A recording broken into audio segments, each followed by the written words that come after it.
Alright guys, what's going on today? Welcome back to my channel. In this video, I'm talking about the new Boruto episode 195. So let's get down to it. So I'm going to be comparing between the manga and the episode, which called a lot of chapter 28 in this as well, but some stuff was taken out. So yeah, I'm going to quickly summarize the episode. So it's basically Kawaki and Naruto go shopping around for a vase, and they meet Sarada and Chocho. So Kawaki has a little attack in Ino's shop, and from there he pick a vase and they go home, and then Kashin Koji jumps off the wall and he goes in, and that's about it roughly. Anyways, this episode in my opinion felt a bit longer, and it didn't feel right. This episode felt like it was a bit forced. Now if you read the manga, you would see that the chapter flows much better, but in this, for some reason, I don't know how to explain it, it just it felt so forced.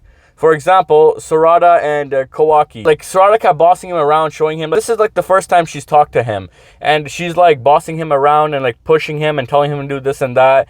Like, she was being overly caring for Kawaki. Now, I could say it's back from episode 194 when Boruto was telling her about Kawaki, and she's like, oh, so he's not the worst after all. And, it kind of, gives her a rough idea. But even so, she was pretty defensive around Kawaki when she first met him, when he was on the ground and when they fought Boro, and even in the laboratory when he was locked up. She's pretty defensive around him. But in this, they're kind of having a little moment. I wouldn't say that this is a KawaSara moment. I just don't know. It feels pretty forced in this episode. It doesn't feel natural. It doesn't feel free going as it usually does as in the Naruto Boruto verse. The way Sarada was reacting to Kawaki, it didn't look right. She kept bossing around, and then when he had his little attack, she kind of saw that he was a bit afraid and everything. It's like she was opening up to him way too fast. Like, she's not the type of person to open up that easily. You could tell from all the way back from episode 1 to around like 50s when she started to get a little better, but she doesn't open up that much, only to her friends and mainly to Boruto.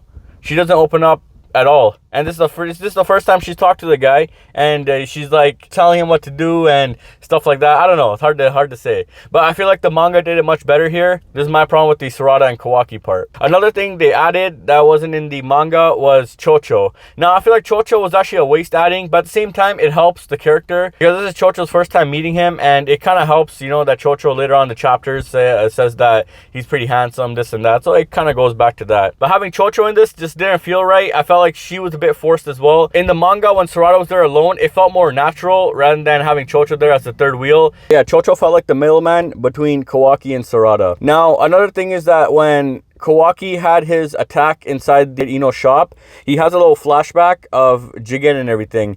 Now this part was kind of funny when I looked at it. You just see Jigen's face, it just pops out of nowhere, and it's like, eh. Don't get me wrong, I'm not talking about Kawaki's past or anything. I'm talking about the way Jigen popped up, where his face just pops up out of nowhere and it just smiles at him. Like, that was just creepy, bro. But yeah, Kawaki's flashback and him having the panic attack caused Naruto to help. But the big thing that they removed was Naruto having thoughts to himself. When Kawaki was having his attack in the manga, see, Naruto was thinking when he overheard Kawaki and Boruto talking about his past, and how he's saying, if he had died, it would have been better than living in that hell and all that sort of stuff. And then that is when Naruto goes and hugs Kawaki.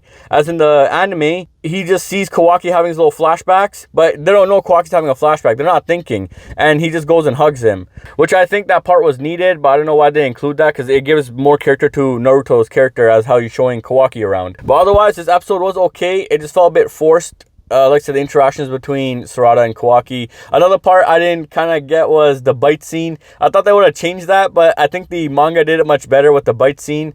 But at the same time, the anime does show the relationship between Sarada and Kawaki. Now, what I mean by that is Sarada opened to, take a bite of his food. Which, to be honest, okay, it's weird if you're a borusara guy and everything. It's kind of weird that Sarada would do that. Like, she hasn't said that to any other boy in the show except Kawaki, which is kind of funky. But it is what it is. Anyways, when she tells him to take a bite, it's basically her opening up to Kawaki saying, let's be friends. And that's when Naruto explains it later on in the episode, that she was saying all these things to you to become friends. She wanted to open up, and towards the end of the episode, you can see that she finally tells him that if you have any problem, come to me. I'm going to be the Hokage. And Kawaki's a bit surprised. That means Kawaki sees Naruto and Sarada in a way. And then, it basically cuts out from there. And then Kawaki and Naruto have ramen. Now this part it kind of gets me, is because Boruto should be the one with Naruto. Just like Naruto just completely disregarded Boruto and is like, yeah, Kawaki, you're my real son now.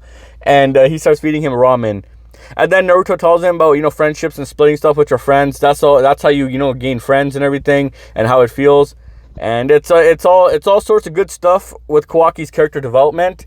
But at the same time, the manga does it better with Kawaki's personal character, like the way he swears, the way he's so emotional and everything, the way he's so defensive.